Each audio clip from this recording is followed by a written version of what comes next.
This is a quick demo of the Christmas light program. I have the relay lights, which are either all the way on or all the way off, done. And this is a demo of them. So I'm going to start by turning all of the lights on. Give it a moment.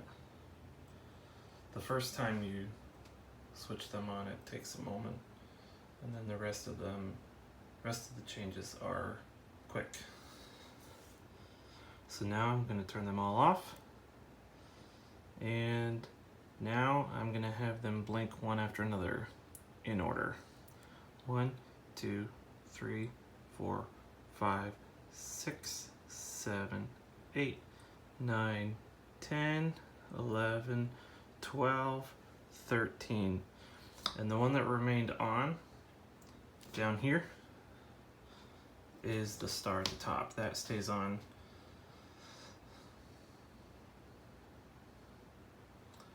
Now I don't have a night light plugged into every outlet because my night lights are too big for that. So I just did a few of them. But you'll see that each one of these outlets is numbered, and when the Christmas tree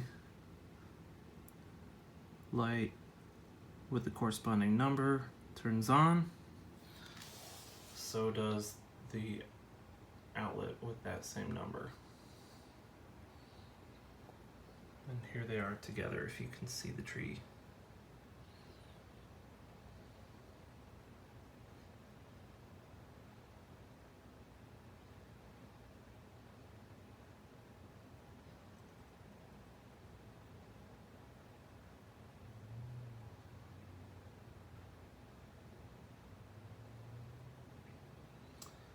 And that's it.